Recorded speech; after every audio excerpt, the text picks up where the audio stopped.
Casey made the sculptures in the book, and I made the stories. And I just thought I'd share this for posterity's sake. So it's Gargoyles and Grotesques.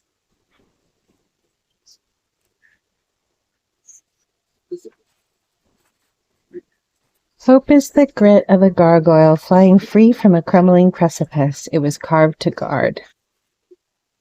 That's my little pen name. I just love pen names. The Pests, Chapter 1. This is Squiggle. Squiggle is there for those moments when we take life a little too seriously. When life gets annoying and we want to throw a temper tantrum, Squiggle's there to remind us to tilt our head, find another perspective, and just laugh about it. He's perfect for when life feels awkward, and he just shows us how adorable being awkward can be. That's Squiggle, using a different perspective. This is Bijou. Bijou was made with a woman named Jewel in mind, who's the sculptor's Nana, who passed away.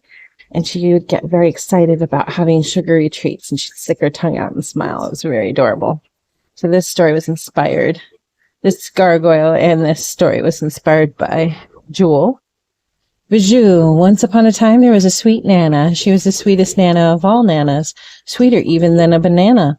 Some say she was so sweet because people kept bringing her sweets. Others know that like attracts like. Her name was Jewel, and in French, her name was Bijou. Nana Jewel was bejeweled with so many treats that she couldn't keep up with all of them. She would stick her tongue out excitedly with delight every time she contemplated enjoying another candy. Even sugar in all forms wanted to be like Jewel. Eventually, the treats built up and hardened into a gargoyle that mirrored her adorable sweet face to the best of their ability, to the best that candy can do such a thing. And from this place, the gargoyle Bijou came into being.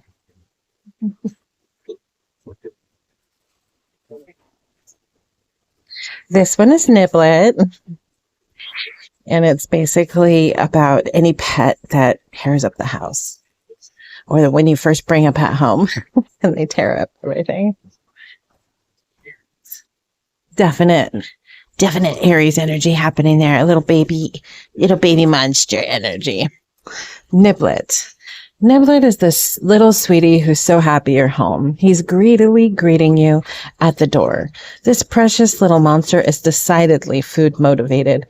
Anytime you want to feel a little more love in your life, just give him a treat, offering, and immediately be reciprocated with love, bites and all. Chapter 2, The Muscles. This is Pumpkin. Pumpkin was kind of inspired by a dog that we had named Pumpky, and we would call her Pumpkin for not long or short, but we would just call her Pumpkin. Pumpkin is your kindred spirit for strength training. Need a coach or a motivating gym buddy? He's right there cheering you on through all your exercise. He loves showing off his pumped biceps, and rightfully so. On the days that you really don't feel like working out, no matter how encouraging he is, then all you got to do is pick him up and he will stick his tongue in your nostril. So before you know it, you'll be running for your life.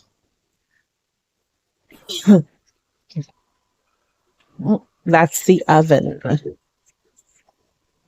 The oven is telling me to go check it. This is Chonk.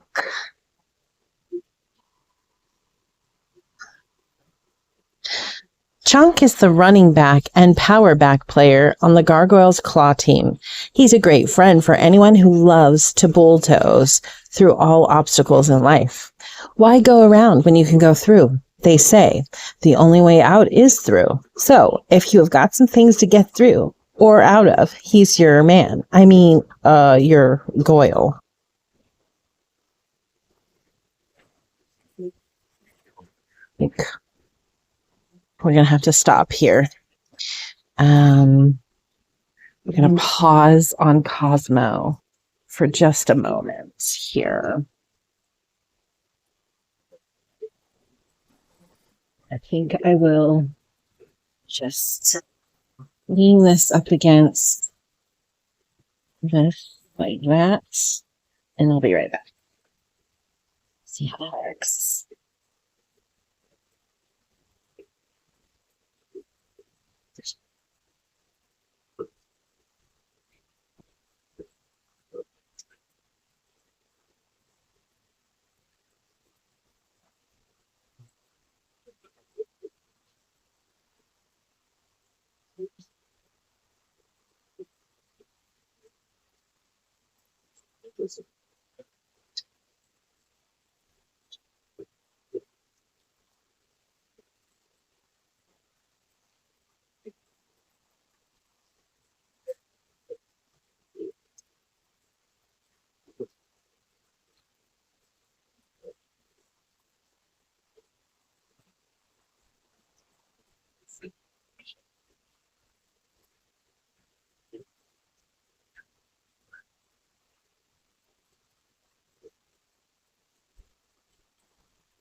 I'm back.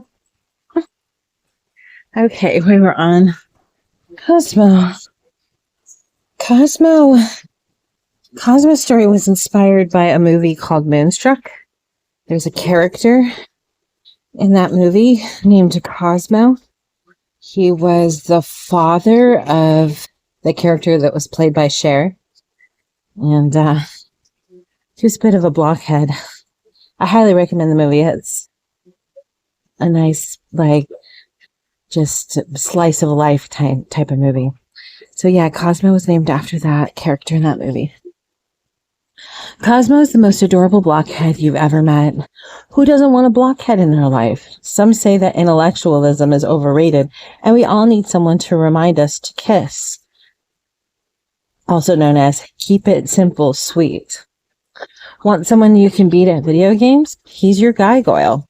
Be careful, though, where you take him. He can be a bit like a bull in a china shop. So, he's not for the faint of heart.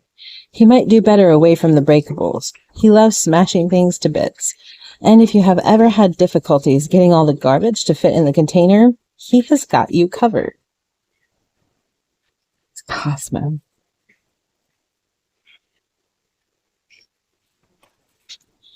Chapter 3 is the Rebels. The Rebels. Alright. Here's Snarky. Have you ever been told, don't roll your eyes at me, young man or young lady? Sometimes you don't have the freedom to show all expressions, but not to worry, Snarky will do it for you. One of Snarky's favorite pastimes is helping you perfect your eye roll as you both stand in front of the mirror and take turns encouraging your sassiest faces. Snarky is also great for selfies with friends that love to make those snarky, too cool for school faces.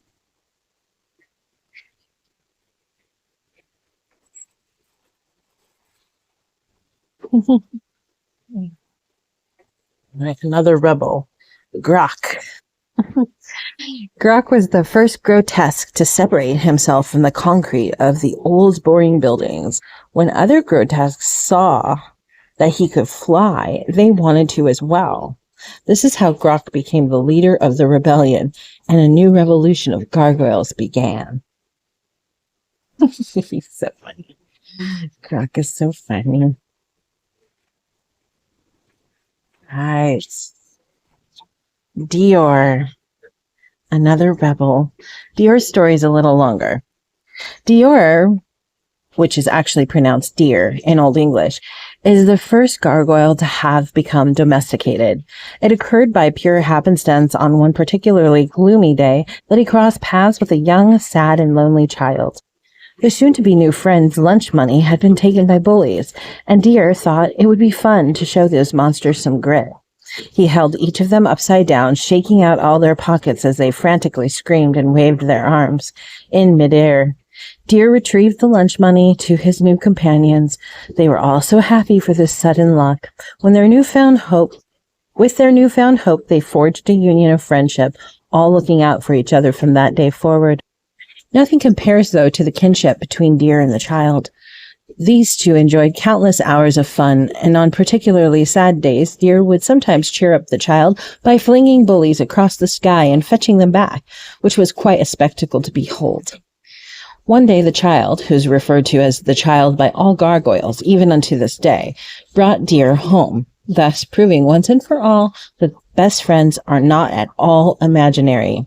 The entire household loved Deer immediately and asked the beloved gargoyle to become a member of the family. Deer is the first domesticated gargoyle and is treated like a favorite pet.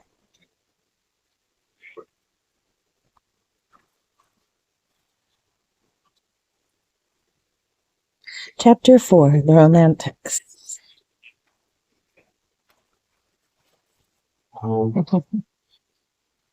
So this gargoyle was a fountain.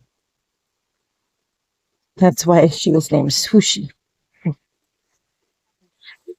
Swooshy, she's your fairy gargoyle monster. Rumor has it that when she was freed from her duties as grotesque guardian, who had been previously molded onto a wedding chapel, she kept her gift of being a fountain. Her fountain spewing capabilities were magnified when a bag of pixie dust spilled onto her, thus transforming her not only into a fairy gargoyle, but also with the capability to grant wishes to those who love kisses and vows. If you love kissing, romance, fairy tales, having your favorite hopes come true, then Swishy is the bobbity to your boobity. Just always remember, be careful of what you swish for.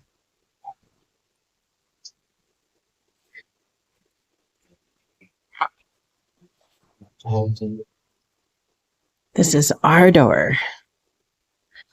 Ardor is the gargoyle of love, protection, and fidelity. This is who you want by your side, through thick and thin. Introduce him to any potential suitor or love interest, and just like a pet dog, he will like who's best for you. He can also be used as a weapon for any slime balls that have nefarious intentions after you have declined their advances.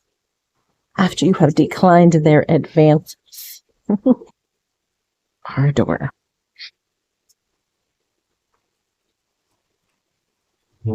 Drool. Drool is also a fountain. The water just slips down his tongue in little droplets. It's really cool. Drool is the gargoyle wallflower of unrequited, gurgling, unexpressed love. We've all had crushes that are unavailable, and part of life is the failures that come before success. It's okay and necessary to experience them, but don't be them forever. He stays on the wall and lets life pass by, and once in a while, a little droplet falls from his tongue. He is loved and admired by many a passerby, but all he can do is just look straight ahead. His inertia and inaction prevails. Always remember, DBLD, don't be like Drool.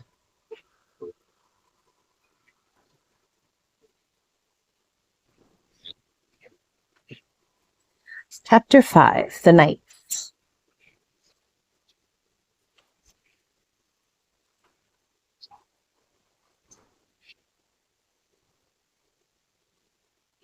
Fiery. Fiery is the only gargoyle that is forged in metal and iron, like the sexy fireman that you want to carry you into safety in the middle of the night to save you from your worst fears. That's what he is in the gargoyle world. In our world, he protects the home and the people in it. He's your classic superhero-style gargoyle, or knight in shining gargoyle armor.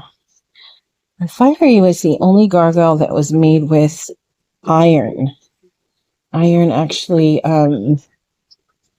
was put into the clay when making him. And this is Professor Gargoyle. He also has a little bit of a longer story. Professor Gargoyle sits with goggle eyes, not looking at you, through you, or to you. The head is, ironically, the smallest part of him, and the mind is wasted away inside from the endless labyrinth of spider nests. After a while, thought just entangles itself in quantum antithesis as it eventually leads the way to entropic islands near and far. Simultaneously, one can tell by the skin that hangs from his belly he has forgotten to eat since the last time someone told him to chew on that for a while.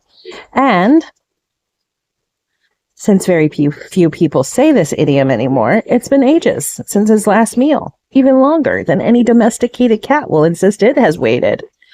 Only he isn't waiting. He's just purely in the thought realm, existing.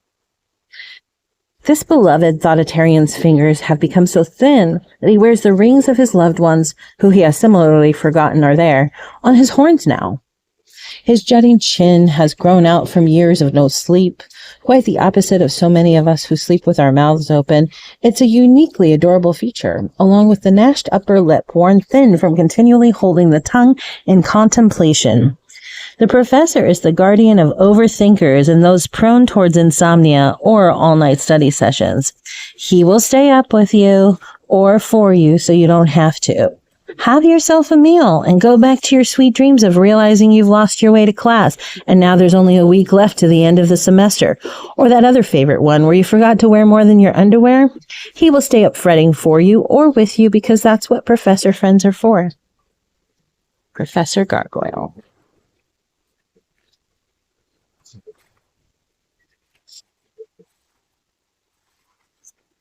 Are these, what chapter is this? Oh, this is the nights. Okay, so this is another night. Ta-da! So cute. I love this one. Ta-da! Why make to-do lists when you can make ta-da lists? In fact, why make any list when you have a friend that recognizes the achievement and glory in everything you do? On a day where it's hard to even put on your pants? Not to worry. As soon as you rise to even stand in foggy-brained confusion, ta-da is there to cheer you on.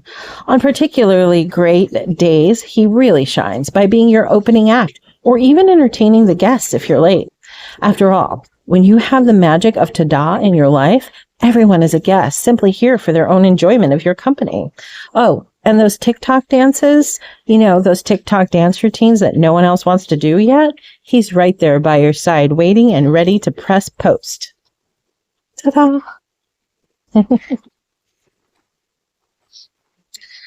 Chapter 6, The Legends. This is the last chapter. So this is Pinocchio Gargoyle. And he was fashioned off of Pinocchio. Pinocchio Gargoyle comes from a lineage of unicorns and wooden puppets, as well as gargoyles. There's something very special about Pinocchio Gargoyle because while he has always wished to be a real gargoyle or a real unicorn, what he has yet to realize is that he is the realest creature you'll ever have the pleasure of knowing. He tells it like it is. And he knows so many ways that it is because he is well-traveled, well-versed in communication, and understanding of various cultures. So when you need someone to just be real with you for a change, he's your goyle. And those are like wooden puppets up there. They're not like, well, whatever. You can imagine them to be whatever you wish them to be. But yeah, this is like, you know, where you make things. It's like a workshop. All right, this one is Guido Buse.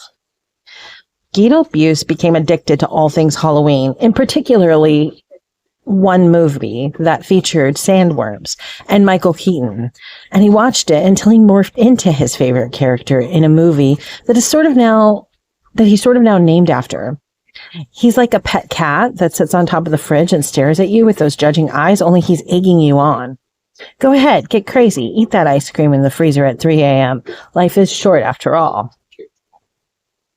Guido Buse.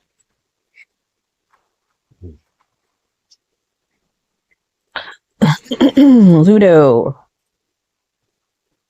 Ludo was the first gargoyle made by Kari Casey.